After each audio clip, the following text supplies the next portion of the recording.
Hey everyone, David here, back at the shop today. Got a new acquisition, wanted to go over. This is put out by Rock Hobby. It's called the Falcon. I never had heard of it. I guess it's been out about a year or so. So some of the specs on it, its wingspan's a 12-20 millimeter, which is about 48 inches or so. 42 inches long and weighs about 1,600 grams. Motor calls for a 3536 1250 kV. Got a 40 amp ESC in it. 6 9-gram servos, set up for 5-channel. Runs on a 10x6 3-bladed prop and uses a 2200 3-cell. So again, I never had heard of this plane. I was surfing Horizon Hobby's website and I just happened across it. It's stuck down in the Rock Hobby section. And it's also FMS. Rock Hobby is they're affiliated. I'm not sure of the direct parentage there, whether FMS owns Rock Hobby or Rock Hobby owns FMS. I'm not real sure. Probably it's FMS owns Rock Hobby, but at any rate, it's a good-looking little airplane. So I thought, well, let's give it a try. It was right at $200 delivered to the door. So let's go ahead and take a quick look at it. All right, it's very creatively packaged in the box. Wings are separated into their own little slots. Same way with the vertical and horizontal stabs. So everything looks good. Comes with a manual, wing spar, bolts for the wings, spinner. Comes with some servo extensions, 3-bladed 10x6 prop. Got your vertical stab and your horizontal stab. Got the control horns pre-installed, so that's good. Always when you get these new planes, make sure you work the control surfaces before you put it together. Sometimes they'll be tight. This one's got the servo pre-installed in it. Take a look at this fuselage. It actually has a plastic cowling and a plastic canopy. Lots and lots of room inside the fuselage of the aircraft here. This is the battery tray, all your leads and everything coming out. Definitely tons and tons of room in here. I think this would be a good candidate to fly 4-cell, truth be told. 40 amp ESC, that should handle it. If not, I've got a 45 that I know for sure handles 4-cell batteries. I'm going to have to do a little research on the motor and see if it's rated to handle it. If not, we can always do an upgrade on that. It's mounted to a wooden firewall in there. Got nice good opened ventilation ports on the front of the nose. Servos are pre-installed. It's looking good. Wings comes in 2 halves. There's no flaps involved on this model. It's got some good color scheme on it though. It's a good old red, white, and blue, all American.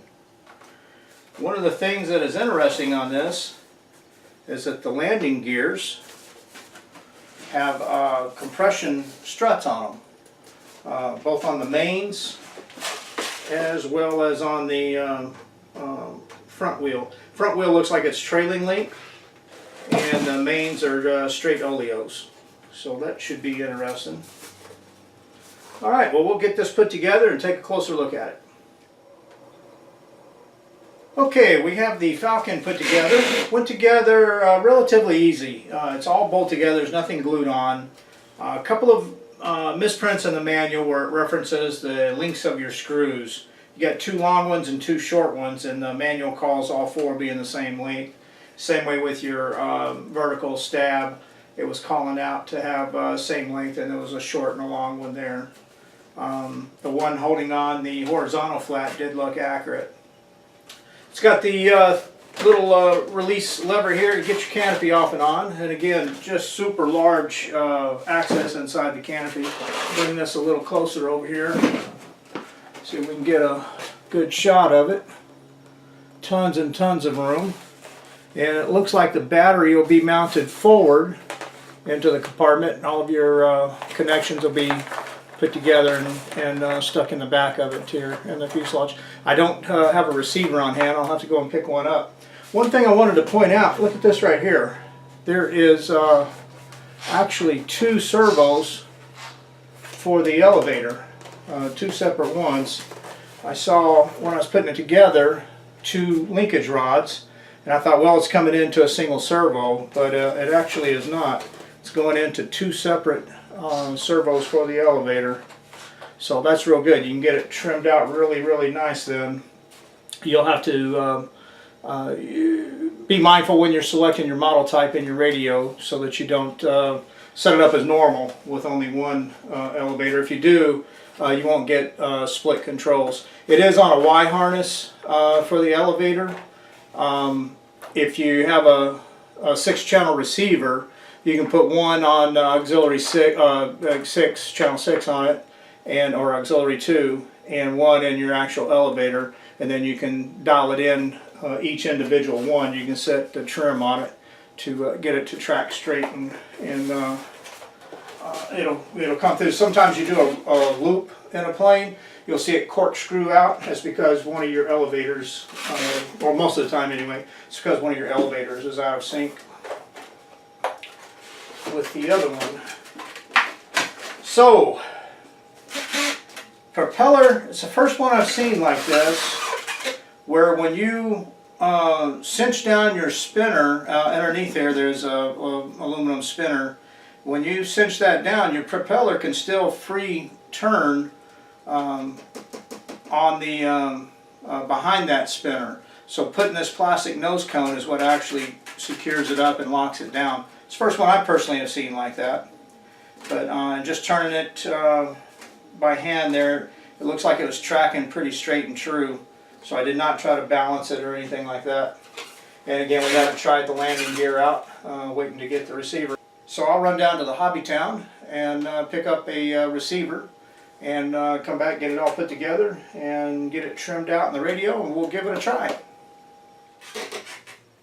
Alright, we have the Rock Hobby Falcon put together. It's a good looking plane. A little bit awkward looking. It reminds me of the Corvallis or the SR-22 in the sense, if you look at the width of the wing here, I'm going to send a little closer, hitting other planes hanging up, but it's relatively narrow across the entire length of the wing, but especially in proportion to the fuselage.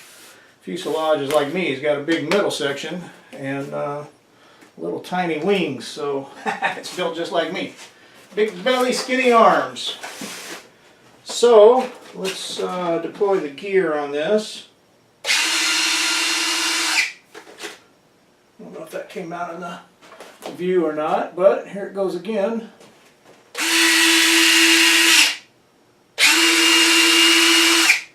And it is a compression strut, so let me get this stand out of the way. Let's take a look at those. It's got a nice trailing link in the front, and then on the fuselage it's regular compression struts that pretty stiff right now. I'm sure they'll soften up, especially after I take a couple flights on it and landings. But it's got a little bit of travel there, not much. Maybe 3/8 of an inch travel, I guess. The front has a great trailing link, though. I mean, it's got a good inch and a half travel on it. Do got the prop set up on a kill switch, so we'll go ahead and give it a spin up here. And again, this is set up to motors chill. This is set up to run on a 3S 2200. Here's a closer look at the cockpit. Comes with a pilot pre-installed, and probably can't see it, but in there it's got a little bit of a few stickers showing the cockpit display. It's kind of cool. And here is a look at the inside to show where the battery's at. Got the battery mounted as far forward as it will go, and the CG on this is right at the junction of the gray decal on the wing. So it's just right there. It's about 85 millimeters. manual calls out 80-85, and it balances pretty good right there. See if I can get it captured. Now bear in mind the gear's down, no cockpit, but to give you an idea, with the cockpit on, it was a little more neutral, a slight nose down tendency on it with the gears retracted and the cockpit on, but I think it'll be just fine. So looking forward to trying this out. I am definitely becoming a fan of civil aviation. See if I can come over here to the camera and show you a few of the other planes.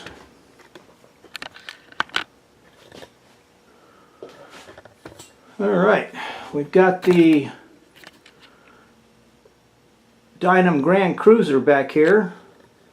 See if I can loosen this camera up a little bit to spin. Yeah, got the Dynam Grand Cruiser back there. That's a good flying plane. We have the Dynam Turbojet there. Also a nice flyer. And all-time favorite EDF that I have so far is the Rebel. Good flying little plane. And the most recent pickup was a little Convergence. Not necessarily a civil aviation, but you know, it's not really military either. So we classify it in there. Got the little Stinger 64. Got the F-22 64 millimeter, the F-18 up there. Needs some repairs on it. Crashed it last time it went out. Of course, got the FW-190 there.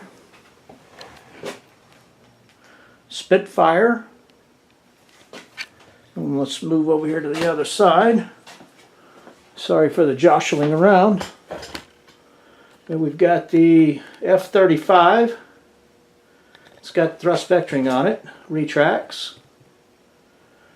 F6 Hellcat, and there's the fuselage for the Super EZ. Super EZ is still my all-time favorite plane. It just meets every check mark. The only thing that really would make it better is if it came with flaps and some lights on it. So FMS, if you happen to be listening, put us in some flaps on that, and that'll be a mainstay of the field. And little F6, believe it or not, from Tower Hobbies. That's my second favorite plane. And let's take a look over here on the other side. I've only got a couple left to show. Let's see if we can get some light on in here. Alright, we got the little Mini Pulse. That's a nice little flyer. It's real tough to land, that one, though. And we have the A10. This is the older version. It's got 5-blade fans on it, but it sure has a good flyer. Come back on this side. And let's see here if we can get in there with it. And get the thing cranked down where we can see. We've got back there on the wall, we have the Timber UMX. Got a Fun Fighter BF-109. That's a hoot to fly. Probably can't see it, and I can't really get the camera position much better. But way back there is a Fun Fighter little Wildcat. That's it's not as much fun as the BF-109, but same principle. And then I've got the Multiplex Fun Jet. I clicked when I should have clacked last time I had it out, and I busted the nose of it off, so I haven't fixed that yet. It's been broken before. It broke at a separate spot though, but I'm planning on putting some epoxy in it. I basically took my eyes off the radio for a second to check the time, and lo and behold, bada boom, bada bing. I just had a fellow comment on one of my other videos about using the voice timer on the radio to avoid having to do that. I used to use that, but I got out of the habit, so I'll probably go back to doing that. So appreciate the advice on that. And that's about it. See if we can get a close-up of the cockpit. Can't really get the camera down any lower on the tripod, but you can see that suspension, that movement there. That's incredible. I believe that's the most travel I've seen on a suspension link, or for at least for any of my planes. The F-35 has compression strut on the nose gear, but it's nowhere close to being that. And again, there's the two servos for the elevator. I did go ahead and just connect them for now with a Y harness, so I dialed them in back there manually to get them to both line up with the same amount of throw. We'll try it.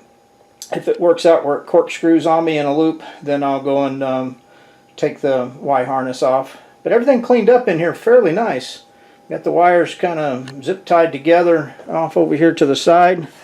Got the throttle cable wire coming down along that far edge of it right there. There's the throttle cable, and then on this other side, you can't see it, but on this other side is the antenna lead, which there it is right there. You can see it. I just kind of ran it along the top and taped it down, and then the little stub is just sticking straight up in the air. That'll give me my 90-degree opposition.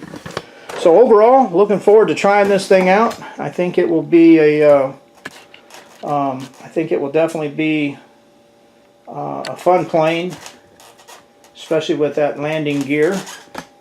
Looking forward to trying those out. Let me get the camera back over here. Alright, so we'll take a break here, and it's been very, very windy, but next time I go to the field, this will definitely go out and we'll get the Maiden knocked out, and we'll just tack it on from the end of this. Alright, stand by. Alright, on the line this morning, got the Falcon from Rock Hobby, FMS plane. Got the Benchtop look at it out of the way. This is actually being filmed about a week and a half after the Benchtop review. We've just had some terrible windy days here, and I didn't want to take care of the Maiden on that with high winds. Wanted to give it a fair shakeout.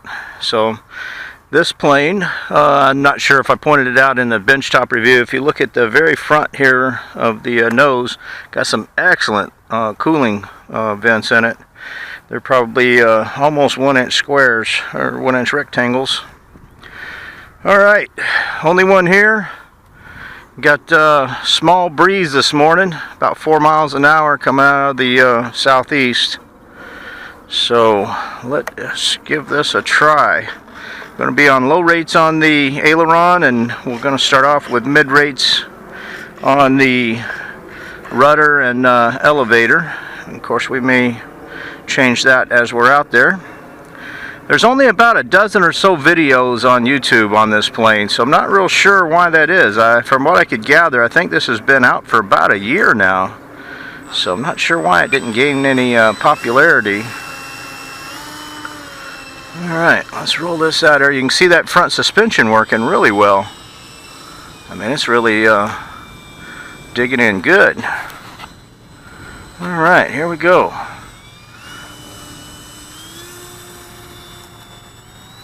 Full throttle, back pressure. Gears are up. We'll see how she does on a level pass. Looks good. Increased throttle. She dives just slightly, not bad. I actually prefer one to get the nose up a little bit when you give it throttle. So I'm going to dial in a little bit of up trim. We'll try it again. A little bit better.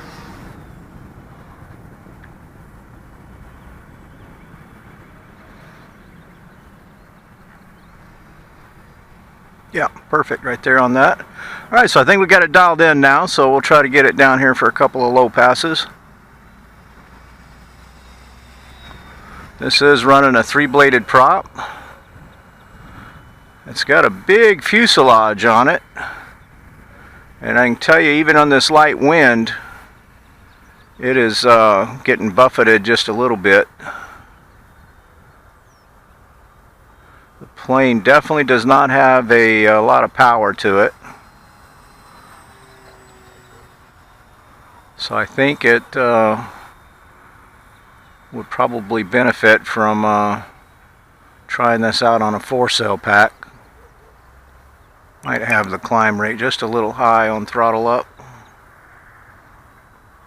Bring it in here low and slow in front of us.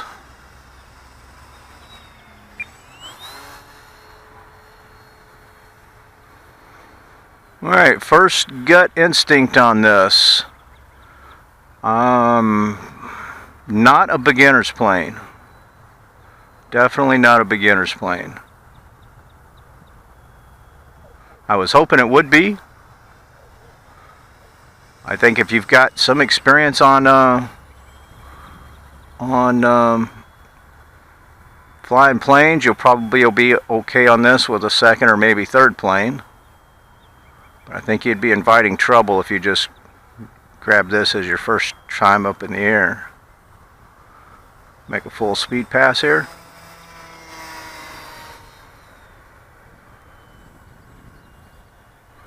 See how she loops. Full speed coming up. Yeah, works out really well. This does have dual elevator servos.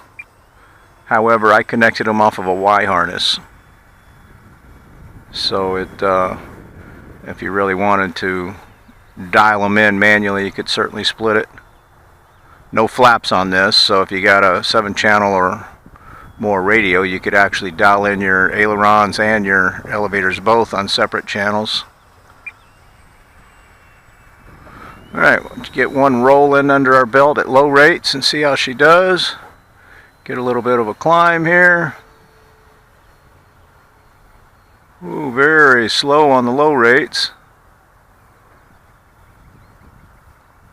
Very, very slow on the low rates. She'll hang up there on the turns if you come off the throttle.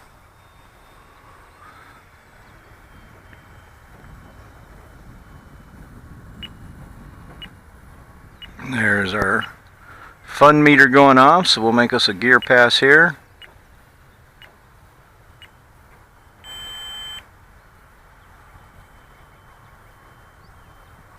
Alright, gears being deployed right now. And they drop nicely. Alright, let's walk down here and try to set up for our first landing on this.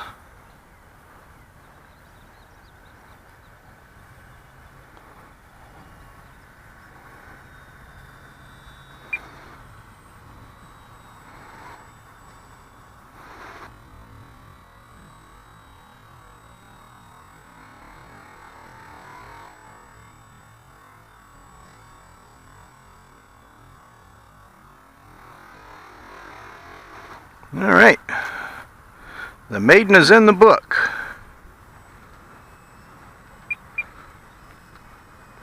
This does have the straight oleo struts on the mains. Then it has a really nice trailing link suspension on the front. You can see it really working it out here on this grass. That nose is rocking up and down.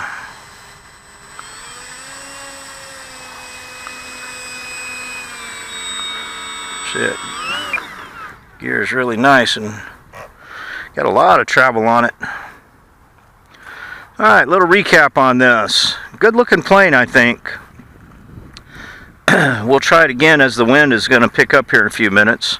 We'll see how much it gets shoved around with that large, really high canopy and fuselage on there. I'm suspecting it's going to get pushed around pretty good on the 3-cell. It doesn't really seem to enjoy slow speed. Like when I say slow, I'm talking a third throttle. Seems like it struggles to stay in the air at that. I did not get a weight on this. I'm sorry about that.